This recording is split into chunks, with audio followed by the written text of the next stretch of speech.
오늘 함께 보실 하나님의 말씀은 요한계시록 10장 1절에서 11절에 있는 말씀까지입니다. 우리 함께 요한계시록 10장 1절에서 11절에 있는 말씀까지 함께 한 목소리로 합독하겠습니다. 내가 또 보니 힘센 다른 천사가 구름을 입고 하늘에서 내려오는데 그 머리 위에 무지개가 있고 그 얼굴은 해 같고 그 발은 불기둥 같으며 그 손에는 펴놓인 작은 두루마리를 들고 그 오른발은 바다를 밟고 왼발은 땅을 밟고 사자가 부르짖는 것 같이 큰 소리로 외치니 그가 외칠 때에 일곱 우레가 그 소리를 내어 말하더라. 일곱 우레가 말을 할 때에 내가 기록하려고 하다가 곧 들으니 하늘에서 소리가 나서 말하기를 일곱 우레가 말한 것을 인봉하고 기록하지 말라 하더라. 내가 본 바 바다와 땅을 밟고 서 있는 천사가 하늘을 향하여 오른손을 들고 세세토록 살아계시니 곧 하늘과 그 가운데에 있는 물건이며 땅과 그 가운데 있는 물건이며 바다와 그 가운데 있는 물건을 창조하신 이를 가리켜 맹세하여 이르되 지체하지 아니하리니 일곱째 천사가 소리내는 날 그의 나팔을 불려고 할 때에 하나님이 그의 종 선지자들에게 전하신 복음과 같이 하나님의 그 비밀이 이루어지리라 하더라. 하늘에서 나서 내게 들리는 음성이 또 내게 말하여 이르되 네가 가서 바다와 땅을 밟고 서 있는 천사의 손에 펴놓인 두루마리를 가지라 하기로 내가 천사에게 나아가 작은 두루마리를 달라 한즉 천사가 이르되 갖다 먹어버리라. 네 배에서는 쓰나 네 입에서는 꿀같이 달리라 하거늘 내가 천사의 손에서 작은 두루마리를 갖다 먹어버리니 내 입에는 꿀같이 다나 먹은 후에 내 배에서는 쓰게 되더라. 그가 내게 말하기를 네가 많은 백성과 나라와 방언과 임금에게 다시 예언하여야 하리라 하더라. 아멘. 오늘 우리가 함께 살펴볼 요한계시록 10장에 있는 이 본문의 말씀은 지난 주간에 서론적으로 살펴보았던 본문의 어떤 내용에서 보았던 것처럼 이 10장은 먼저 다른 천사로 나타난 힘센 다른 천사로 나타난 이 천사의 정체가 무엇인가 하는 이 부분이 이 본문에서 아주 중요한 부분으로 이렇게 등장하게 되어집니다. 그리고 이 힘센 다른 천사의 손에 들려져 있는 작은 두루마리, 이 두루마리 속에는 어떤 내용이 기록되어져 있는가, 그리고 펼쳐져 있는 이 작은 두루마리의 이 내용이 펼쳐져 있기 때문에 이 내용이 이제 온 세상에 공포가 되어진다라는 것입니다. 그래서 이런 내용이 공포되어질 때에 이 세상에서는 또한 어떤 일이 일어나게 되어지는가 하는 이런 어떤 스토리를 가지고 이 10장에 있는 말씀은 전개가 되어지고 있다라고 이렇게 생각할 수 있겠습니다. 그러면 오늘 우리에게 주신 이 본문의 말씀을 통해서 우리가 다시 한번 힘센 다른 천사의 정체가 어떠하며 그분이 들고 있는 작은 두루마리에 기록되어져 있는 내용이 무엇이며 그것이 세상에 등장할 때 세상은 어떤 일들이 일어나게 되어지는가 하는 이런 어떤 이야기의 흐름을 가지고 이 본문의 말씀을 우리가 함께 살펴보기를 원합니다. 지난 주간에 제가 말씀드린 것과 같이 이 힘센 다른 천사는 그 모습 속에서 그분의 정체가 드러나고 있다라고 말씀을 드렸습니다. 힘센 다른 천사의 모습을 성경 10장 서두의 1절과 2절 그 내용을 보시면 구름을 입고 하늘에서 내려온다라는 표현을 쓰고 있습니다. 그래서 구름을 우리가 성경에서 이렇게 자주 이렇게 대하게 되어지는 그 단어인데요. 이 구름이 등장할 때에는 항상 하나님이 임재하고 계시는 것을 보여줄 때에 이 구름이 항상 같이 등장하는 것을 우리는 보게 되어집니다. 예를 들면 모세가 하나님을 시내산에서 만날 때에 구름과 또 빽빽한 구름과 또 번개와 우레 이런 소리 속에서 하나님을 만나러 모세가 올라가는 이런 모습들을 성경에서는 기록을 하고 있습니다.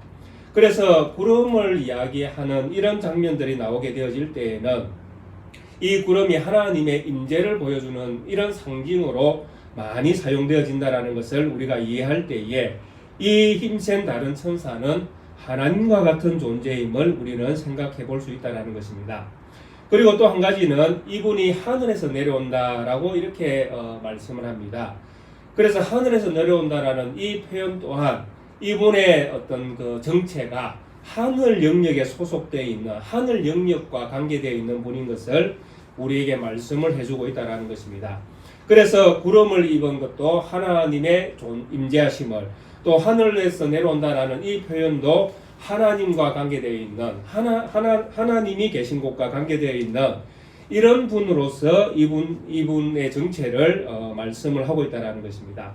그리고 또 이분의 어떤 머리 위에는 무지개가 있고 그 얼굴은 해 같고 그 발은 불기둥 같다라는 이런 표현을 쓰고 있습니다.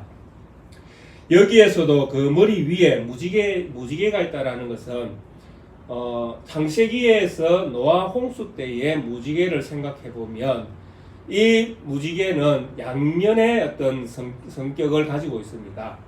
무지개는 활과 같은 모양을 하고 있기 때문에 어떤 이들은 활언약이다 이런 표현도 쓰기도 합니다.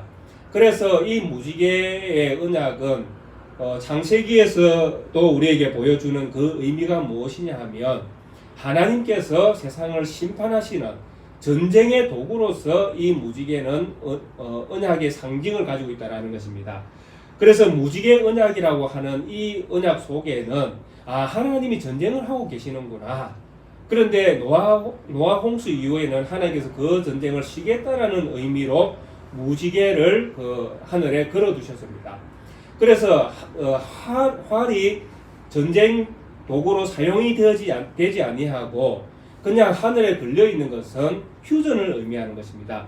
그리고 이 활이 하나님의 손에 들려져서 무기가 되어질 때는 전쟁이 이제 선포되어지는 것입니다. 그래서 이 무지개 언약 속에는 전쟁과 그 심판과 또 평화, 또 그 하나님께서 이 양면을 이 무지개 언약 속에 숨겨두신 것입니다. 그래서 이런 무지개가 이 천사 머리 위에 있다라고 할 때에 이분이 하나님의 언약과 관계된, 그래서 언약을 맺으시는, 또 언약을 또 이루시는 이런 분으로서 그분의 어떤 그 정체를 말씀해주고 있다라고 이렇게 또 우리가 이해를 할 수 있다라는 것입니다. 이런 이해를 가시면 이 무지개 언약이 보여주는 것도 이분이 하나님과 같은 이런 어떤 존재이구나라는 것을 우리가 이해할 수 있다라는 것입니다. 그리고 또 이분의 얼굴은 해와 같고 또 그 발은 불기둥 같다라는 이것도 무지개 언약과 상관이 있는 것입니다. 그 얼굴이 해 같다라고 할 때에 이 해는 온 세상을 비추면서 생기를 돌게 하고 생명이 자라게 하는, 생명이 연장되게 하는 능력을 가지고 있습니다. 그래서 이 천사의 얼굴이 해와 같다라고 할 때에는 이 세상을 살리는 능력을 가지고 있는 분이구나 라고 이해를 할 수 있다는 것입니다. 반면에 이분의 발이 불기둥과 같다라고 할 때에는 세상을 심판하는, 불기둥과 같은 발로서 세상을 밟아버릴 때에 세상은 완전히 박살날 수밖에 없다라는 것입니다. 그래서 이분의 어떤 그 얼굴과 발 기둥 이런 모습들을 볼 때에 무지개 언약이 가지고 있는 심판과 평화, 또 전쟁과 휴전, 이런 양면성이 얼굴이 해 같은 모습, 또 발은 불기둥과 같은 모습 속에도 이 양면성이 들어있다라는 것입니다. 그래서 이런 어떤 모습들을 우리가 힘센 다른 천사의 모습이 이런 모습이라는 것을 우리가 볼 때에 이분은 신적인 존재로서 세상을 심판하기도 하고 구원하기도 하는 능력을 가지신 분이구나. 그래서 이렇게 보여지는 분으로서 하나님의 능력을 가진, 또 하나님과 같은 분으로서 우리에게 보여지는 분이라면 이분이 누구일까라고 할 때에 이분은 바로 성기하신 예수님일 수밖에 없다라는 것입니다. 그래서 이런 예수님의 어떤 이런 그 성기하신 모습을 통해서 이분은 이제 자기 손에 들려져 있는 작은 두루마리, 펼쳐져 있는 작은 두루마리입니다. 이 내용을 이분은 이루시겠다라는 것입니다. 왜냐하면 이 작은 두루마리가 손에 펼쳐져 있기 때문에 펼쳐져 있다라는 이 내용으로도 이 말씀이 개봉이 되었다라는 것입니다.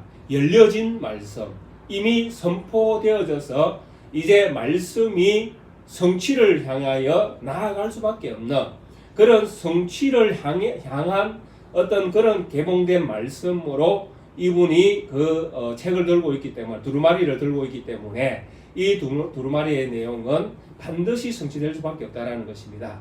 그래서 이분은 이 예수님으로 등장한 이 힘센 다른 천사의 모습을 가진 예수님은 자기 손에 들려져 있는 작은 두루마리의 이 말씀의 내용대로 그 말씀을 세상 가운데에 선포하고 이 세상에서 이 말씀이 성취되어지도록 그 일을 해가실 것이다 라고 우리는 이 말씀을 이해를 할 수 있습니다.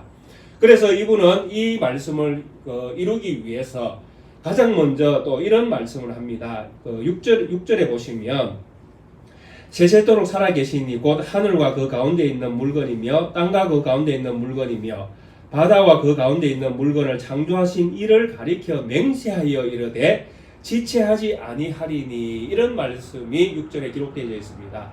그래서 펼쳐져 있는 이 말씀을 이루는 이 일에 있어서 예수님은 지체하지 아니하겠다라는 것입니다. 그리고 이 지체하지 아니하는 이 일을 행함에 있어서 그리고 신속하게 이 일을 이루겠다라는 것입니다.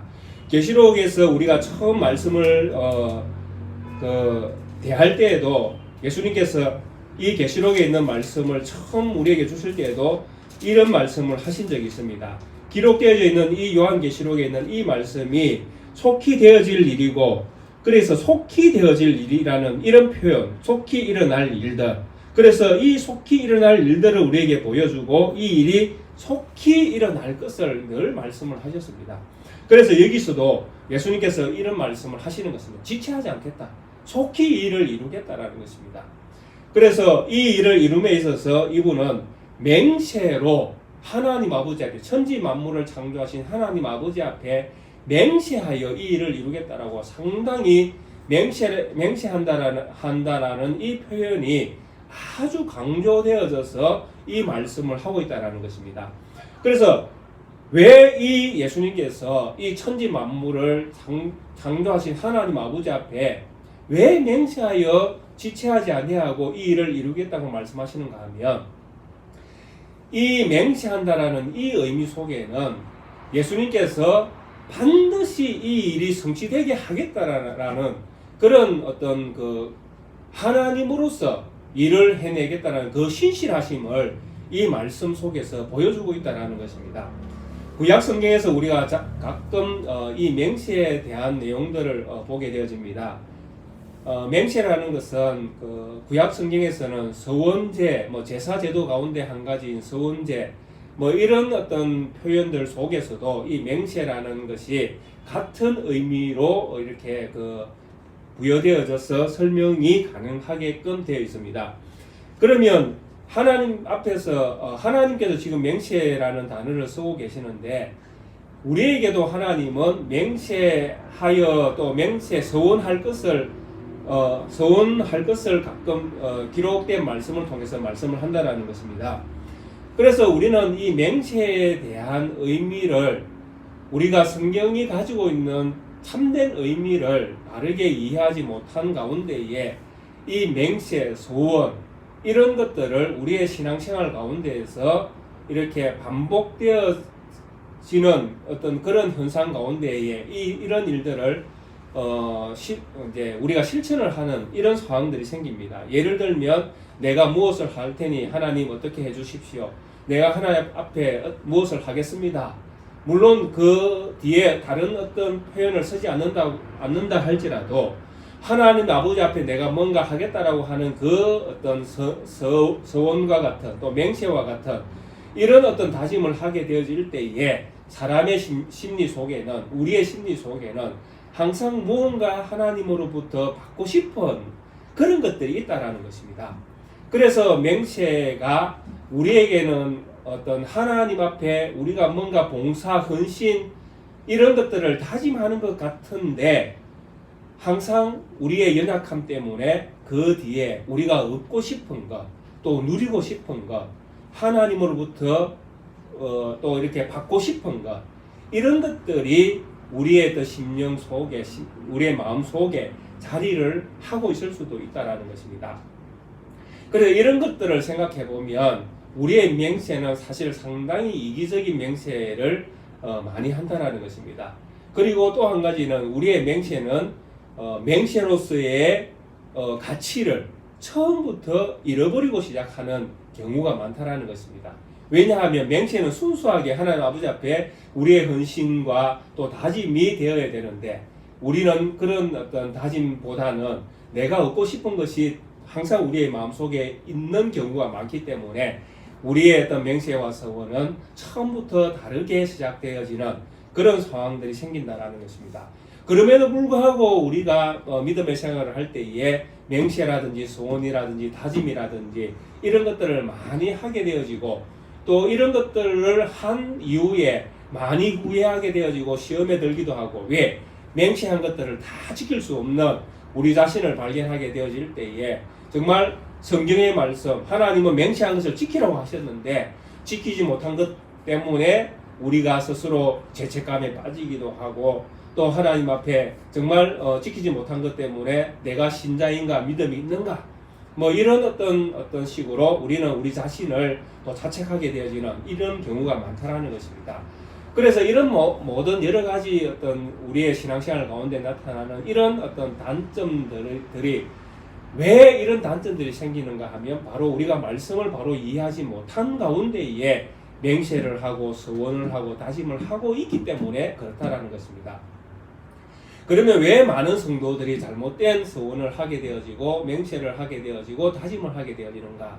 그것은 바로 성경에서 등장하는 입다의 어떤 서원이라든지 또 아나니아와 삽비라의 어떤 그 작정, 그 사도행전 5장에 나오는 그런 작정, 이런 것들로 인해서 하나님 앞에 이렇게 심판을 당하는 모습, 또 서운한 것들은 해가 되더라도 지키라는 시편의 말씀, 이런 것들 때문에 성도들은 이 서원을 한 이후에 반드시 이 서원이 지켜지도록 해야 된다라는 이런 어떤 그 아주 강한 책임감이라고 할까요? 이런 것들을 우리 성도들은 무거운 짐을 진 것처럼 이런 서원 다음에 이 일을 이루기 위해서 그런 어떤 그 성경에서 말씀하시는 이런 말씀에 대한 오해로 인하여 우리의 신앙이 아주 힘든 경우를 당하기도 한다라는 것입니다. 그러나 성경은 항상 우리에게 먼저 말씀을 하는 것이 있습니다. 그것이 무엇이냐 하니까 우리에게 하나님이 율법을 주시기 이전에 하나님이 우리를 하나님의 자녀로 먼저 만드셨다라는 것입니다. 예를 들면 하나님이 아담을 하나님의 형상대로 만든 이후에 아담에게 선악을 알게 하는 나무의 실과를 먹지 말라고 말씀하셨습니다. 또 모세를 통해서 이스라엘 백성을 출애굽시킬 때에 출애굽한 이후에 하나님이 시내산에서 율법의 말씀 조항들을 이스라엘 백성에게 주셨다는 것입니다.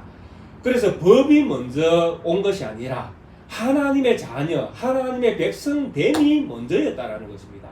그렇게 생각해 보면 이 법이라는 것은 하나님께서 자기 백성에게 법을 주실 때에는 지킬 수 없는 법을 주시는 것이 아니라 하나님이 어떤 분이신지를 잘 보여주고 깨닫게 해주는 그런 어떤 기능으로서 하나님은 말씀을 주시고 법을 주셨다는 것입니다.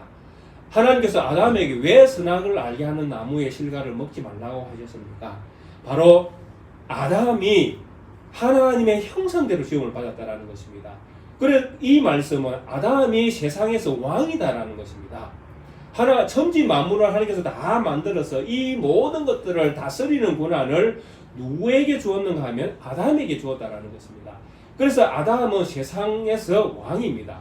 근데 그가 선악을 알게 하는 나무의 실과를 먹지 말라는 하나님의 이 검어가 없으면 그는 자기가 스스로 창조주인 줄 안다라는 것입니다. 왜? 자기가 우주 만물의 주인이니까요. 왕이니까.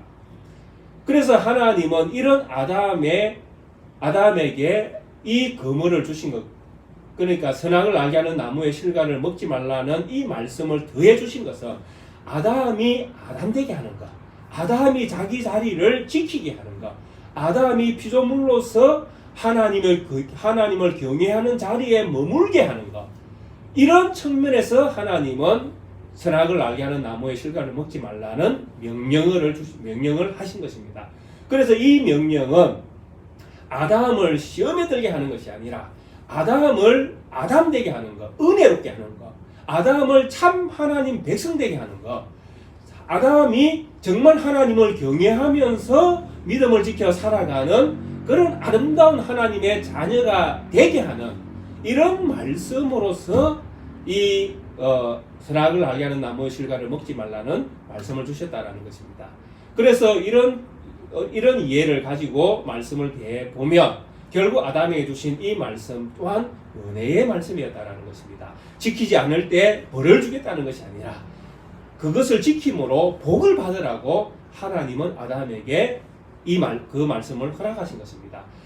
이것과 똑같이 모세에게 주셨던 율법의 말씀도 그렇습니다. 이미 하나님의 백성으로 이스라엘 백성을 애굽에서 불러냈지 않습니까? 그리고 하나님의 자녀로 삼았지 않습니까? 그리고 삼은 백성에게 율법을 대해 주셨지 않습니까? 그래서 이때 주신 율법은 하나님의 백성으로서 살아가는 도리, 하나님의 백성으로서 살아가는 하나님을 닮는 방법, 하나님의 백성이 백성다운 모습이 무엇인가, 이런 면들을 이 율법이 깨닫게 해준다는 것입니다.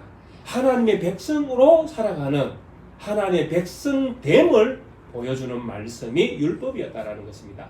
그래서 율법은 지키지 않으면 벌한다, 지키지 않으면 심판한다, 지키지 않으면 너를 죽일 것이다, 이런 협박 공갈이 담겨 있는 말씀이 아니라 하나님의 백성이 어떠한지, 하나님이 어떤 분이신지, 하나님을 닮는 방법이 어떤 것인지를, 그래서 하나님의 백성이 하나님 백성답게 살아가도록 도와주는 말씀으로서 하나님은 율법을 허락해 주셨다는 것입니다.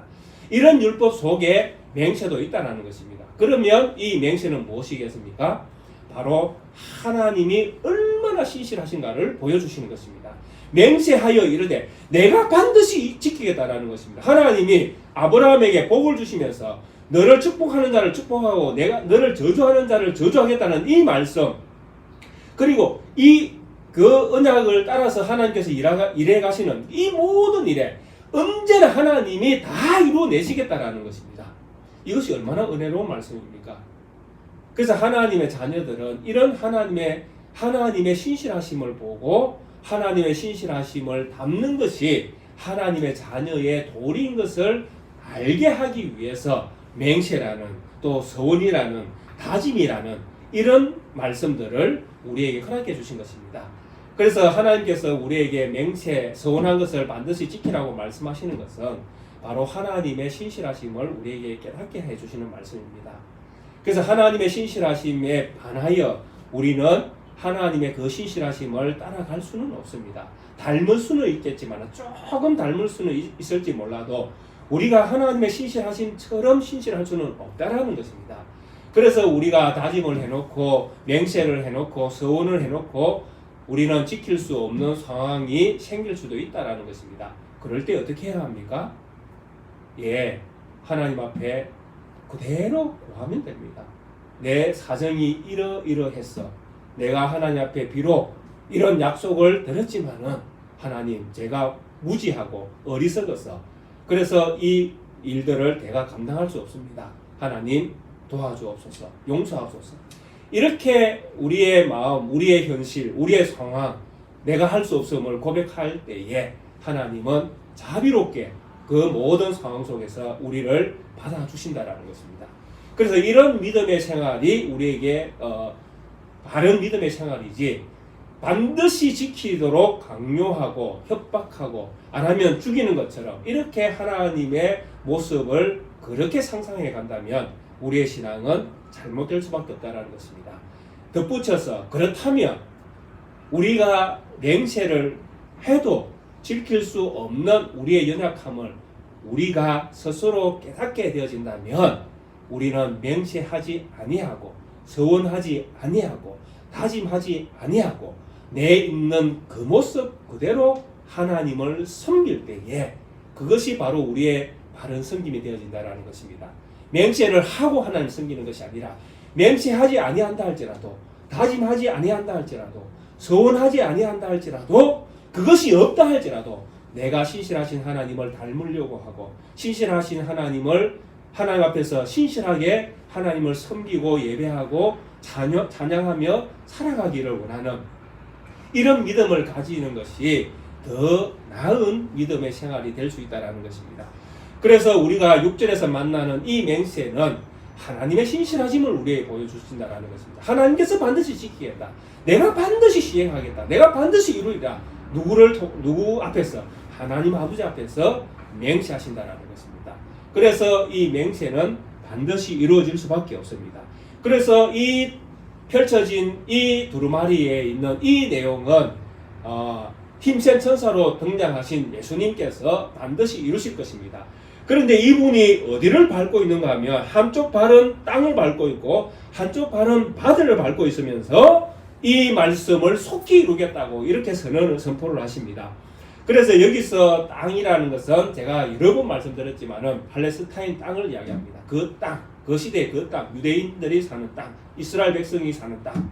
그리고 다른 발은 대해, 지중해를 밟고 있는 것입니다. 그래서 하나님의 두 발이 밟고 있는 곳이 땅과 바다입니다.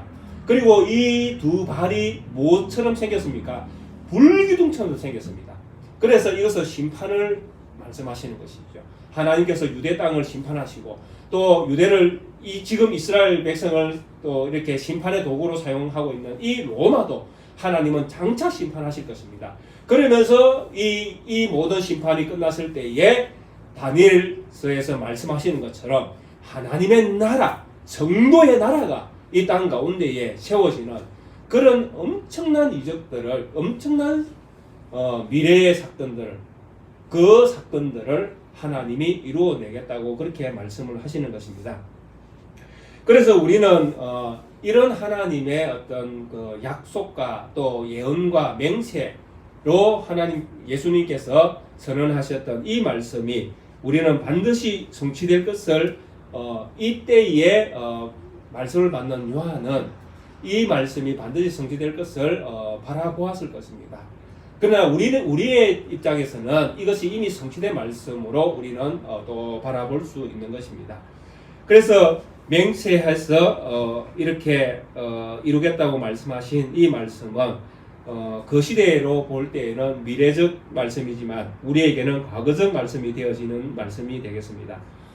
그래서 이 맹세하여 이루겠다고 말씀하신 이 말씀이 또 이제 내용이 이제 선포가 되어집니다. 일곱째 천사가 소리 내는 날 그의 나팔을 불려고 할 때에 하나님이 그의 종 선지자들에게 전하신 복음과 같이 하나님의 그 비밀이 이루어지리라 말씀하시면서 펼쳐진 그 두루마리에 있는 그 말씀이 곧 무엇이냐라고 할 때에 선지자들에게 전하신 복음 그리고 하나님의 그 비밀 이렇게 그 말씀이 그렇게 이해되도록 우리에게 말씀을 합니다.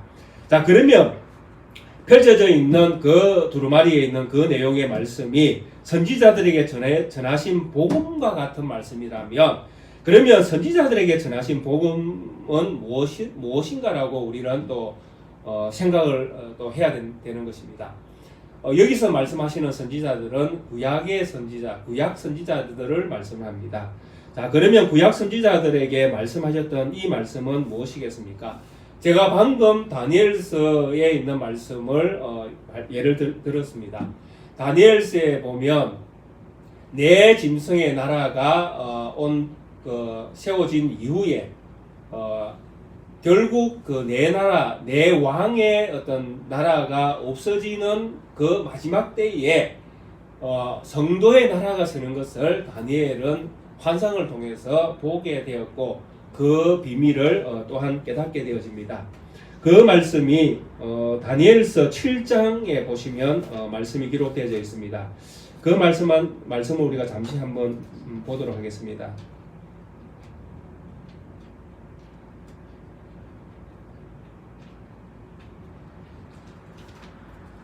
다니엘서 7장 15절부터 22절에 있는 말씀입니다.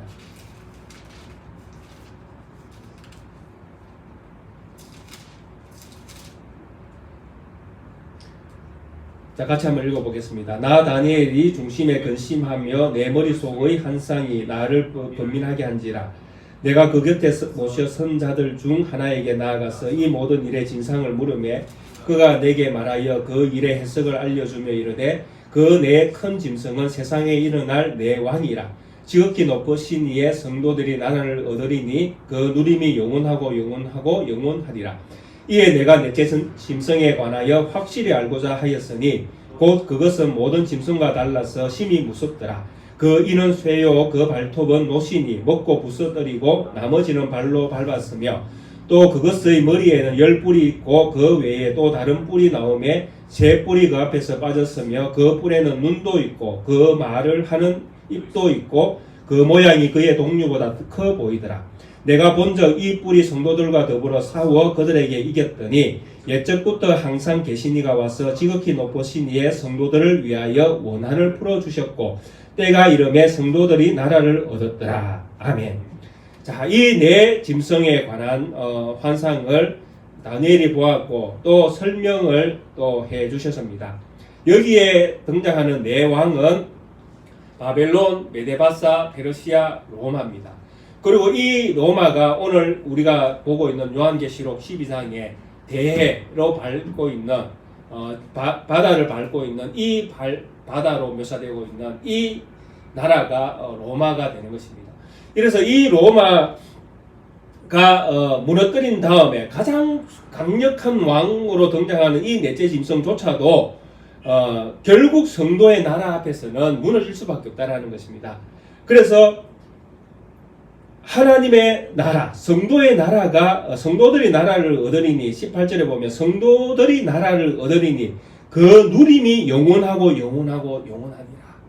앞에 네 짐승의 나라는 없어지고 없어질 것인데 성도들이 얻는 나라는 영원하고 영원하고 영원하리라. 그리고 이 넷째 짐승이 아무리 강하다 할지라도 결국 성도의 나라가 성도들이 나라를 얻을 것이다. 이렇게 예언하면서 이 다니엘은 장차 있을 일들에 대하여 말씀을 하셨는데 이 말씀이 요한계시록 10장에서 지금 성취가 되고 있는 것입니다. 이제 하나님께서 성기하신 예수님께서 두루마리 책에 있는 그 내용을 펼치시면서 이 선지자들이 예언했던 이 예언의 말씀이 성취될 것이다라는 것입니다. 다니엘이 예언했던 이 말씀, 또 이사야가 예언했던 이 말씀, 학개가 예언했던 말씀, 스가랴가 예언했던 말씀, 이 모든 말씀들의 공통점이 무엇이냐 하면 결국에는 이스라엘이 망한 것 같이 아수르로 바벨론으로 포로 잡혀가고 망한 것처럼 없어지는 것처럼 이렇게 보여지지만 결국 그들은 이스라엘 땅으로 다시 돌아올 것이고 회복할 것이고 하나님의 나라가 세워질 것이다라고 끊임없이 선지자들은 이 예언을 해왔었다라는 것입니다. 그래서 이사야의 마지막 부분의 새하늘과 새 땅에서도 이 말씀을 하고 있습니다. 학개는 새로운 성전이 세워질 때에 그 성전이 나중 성전이 지금 성전보다 훨씬 나을 것을 또한 학개는 예언을 하고 있습니다. 얼마 수많은 구약의 선지자들이 이 나라를 바라보면서 예언을 했다라는 것입니다. 그래서 이 선지자들이 전한 복음은 바로 우리가 듣고 있는 이 말씀입니다. 복음. 하나님의 나라 예수 그리스도가 우리의 구원자로 이 땅에 오셔서 그분이 고난과 십자가를 지고 부활 성천하심으로 말미암아 이 땅에 하나님의 백성으로 이루어지는 새로운 나라가 세워진다. 주기도문에서 우리가 외우는 것처럼 하늘에서 아버지의 뜻, 아버지의 나라, 당신의 나라가 이루어지는 것, 세워지는 것. 이런 것들을 예수님은 성취하기 위해서 이 땅에 오셨던 것입니다. 그리고 이런 예수님의 사역의 결과로 이 땅 가운데에 하나님의 나라가 세워졌는데 그 나라가 바로 교회, 우리 공동체 모임이 여기에 소속이 되는 것입니다. 얼마나 하나님의 말씀이 신실하게 성취가 되어졌고 또 우리가 그 성취의 주인공으로 우리가 이곳에 그 증거를 가지고 우리가 지금 살아가고 있는 것입니다. 그래서 예수님께서 6장에 맹세하여 반드시 이루겠다고 말씀하셨던 이 말씀, 약속들이 끊임없이 성취가 되어지고 있고 또 반드시 성취되어질 것을 우리에게 약속을 하고 있는 것입니다.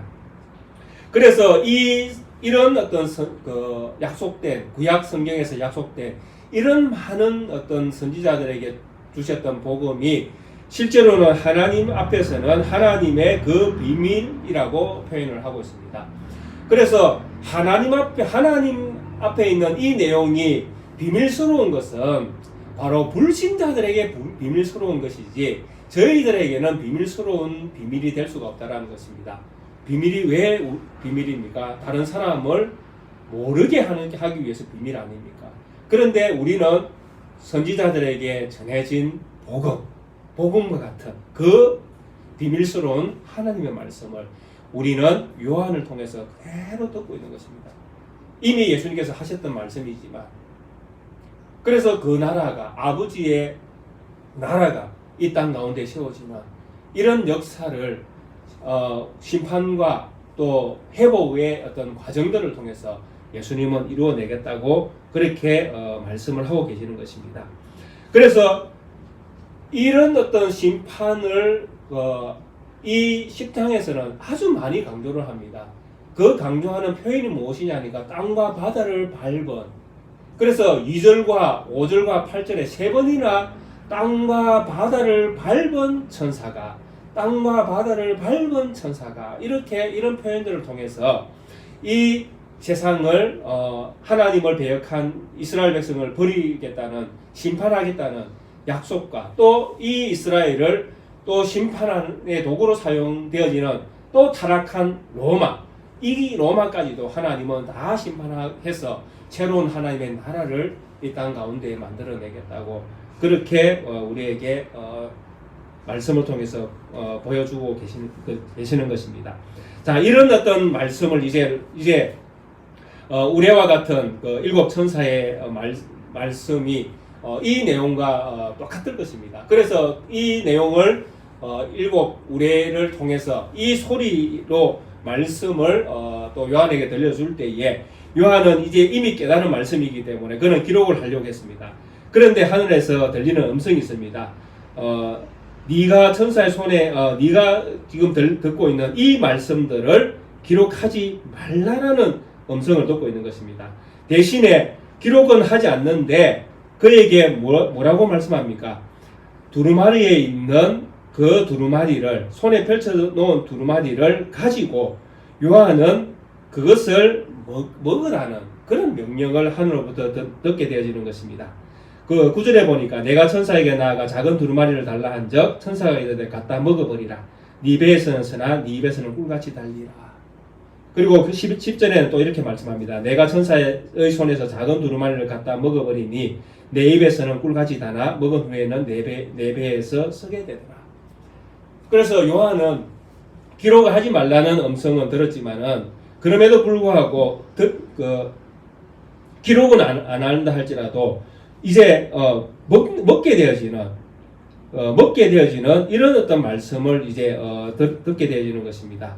그래서 이 먹게 되는 이 말씀을 들으면서 요한에게 주는 그 말씀이 무엇이냐니까 두루마리를 먹을 때에 이 두루마리를 먹는 이 순간 네 배에서는 서나 입에서는 꿀같이 달 것이다 라고 말씀을 하시고 또 두 번째는 네 입에서는 꿀같이 달 것이나 네 배에서는 또 서게 될 것이다 이렇게 말씀을 하고 있습니다.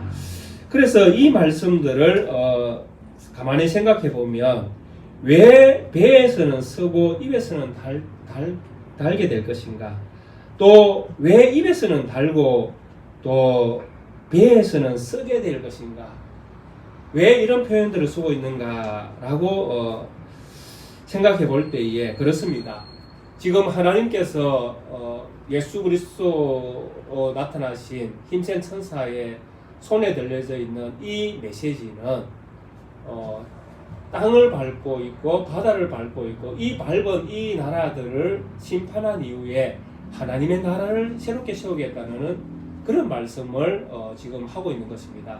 그러면 먼저는 이 이스라엘 백성이 살고 있는 팔레스타인 땅이 심판을 당해야 되고 로마가 심판을 먼저 당해야 되는 상황입니다. 그러니까 요한의 어떤 상황 속에서 요한의 입장에서는 그도 이스라엘 백성이고 그도 팔레스타인 땅에 소속되어 있는 사람입니다. 그리고 그는 이스라엘 백성과 같은 민족입니다. 그런데 그들이 심판을 당한다라는 것입니다. 그래서 요한이 예언의 말씀을 그가 먹을 때에 배에서는 먼저 쓸 수밖에 없는 것입니다. 심판이 먼저 오기 때문에. 그런데 이 심판 이후에 무엇이 또 오게 되어집니까? 하나님의 나라가 오게 되어지니까 그 입에서는 단 말씀이 될 수밖에 없는 것입니다. 그리고 이 다음에 10절에서는 이 순수가 바뀌어집니다. 내 입에서는 꿀같이 다나 먹은 후에 내 배에서는 서게 된다라고 말씀합니다. 그래서 이 말씀이 왜 바뀌어져서 옵니까? 바로 복음이라는 것은 내가 받은 복음은 나를 살리는 복음이고 나에게 생명과 같은 복음이기 때문에 내 입에서는 달 수밖에 없습니다. 그러나 요한이 또 해야 될 일이 무엇입니까? 이 복음을 외쳐야 되는 사명을 가진 자입니다. 그가 복음을 가지고 땅 끝까지 이르러 내 증인이 되라는 이 사명을 가지고 나아갈 때에 그는 고난과 고통과 환난을 당할 수밖에 없는 것입니다. 왜? 예수님께서 제자들을 보낼 때에 분명히 말씀하셨습니다. 내가 이들을 세상 가운데 보내는 것이 양들을 일일 때 가운데 보낸 것과 같다고 말씀을 하신 그 말씀 속에 답이 있는 것입니다.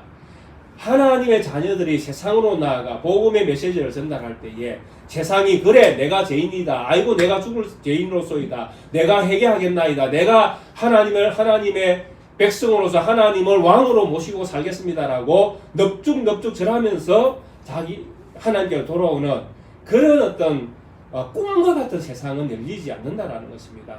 오히려 세상은 복음 전하는 자를 더 확대하고 환난 가운데에 핍박 가운데 죽는 가운데에 내몬다라는 것입니다. 왜냐하니까 이 복음은 그들의 죄를 드러나게 하기 때문에 그렇습니다.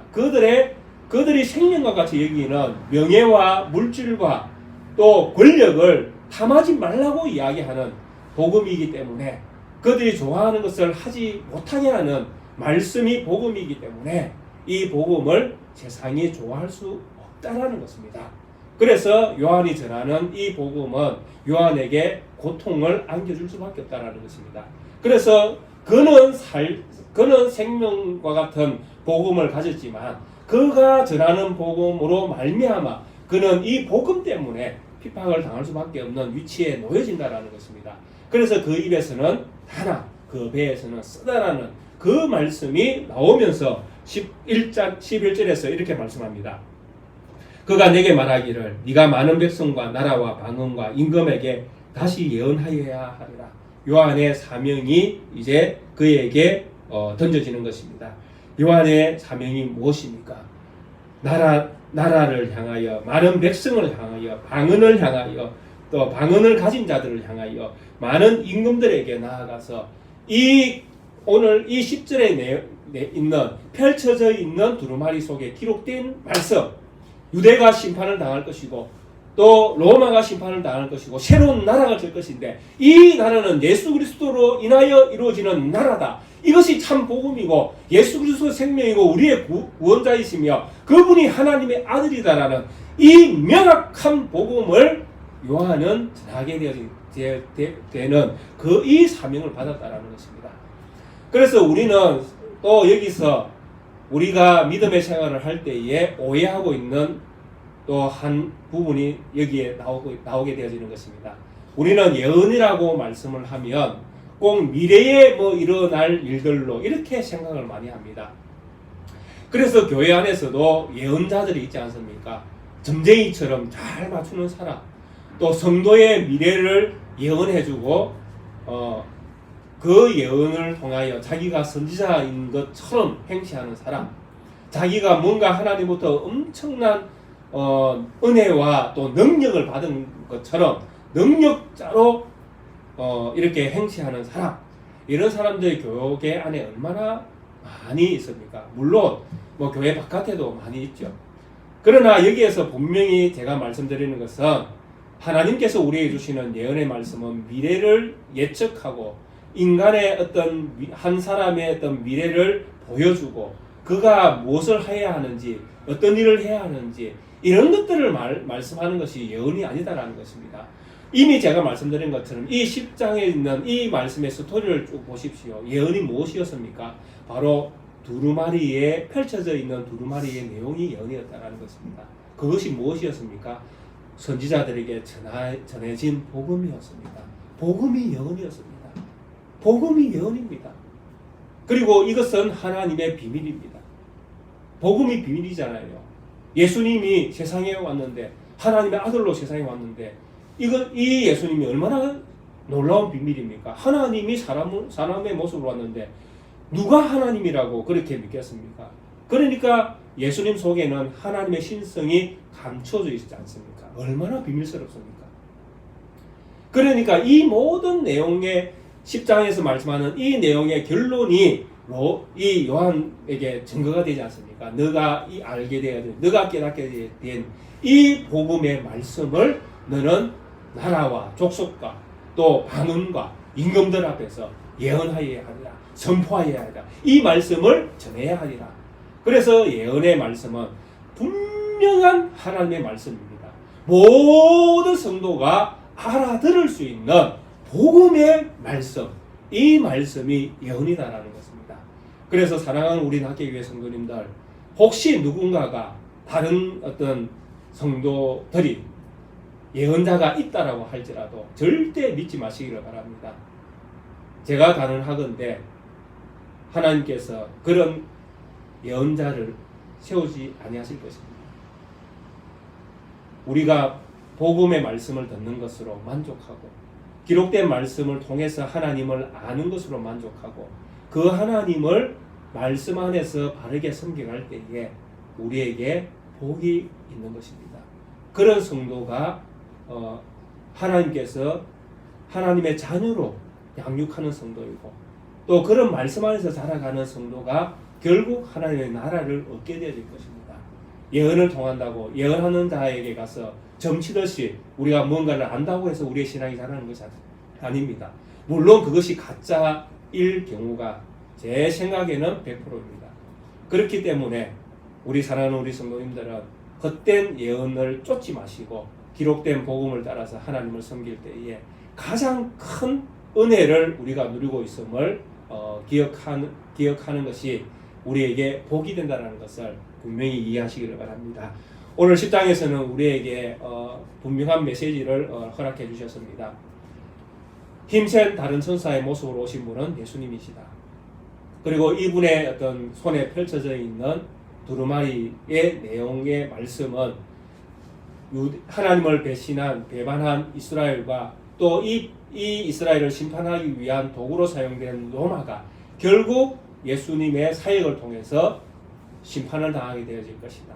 그리고 이 심판 이후에 하나님의 성도의 나라가 세워질 것이고 이 성도의 나라를 세우기 위해서 또한 사도 요한은 이 메시지를 선포하는 자로서 또 세상 가운데에 나아가 결국 하나님의 나라가 또 이 땅 가운데 세워지는 역사가 있게 되어질 것이다 라는 이런 너무나 명확한 메시지를 10장에서는 우리에게 말씀을 하고 있습니다.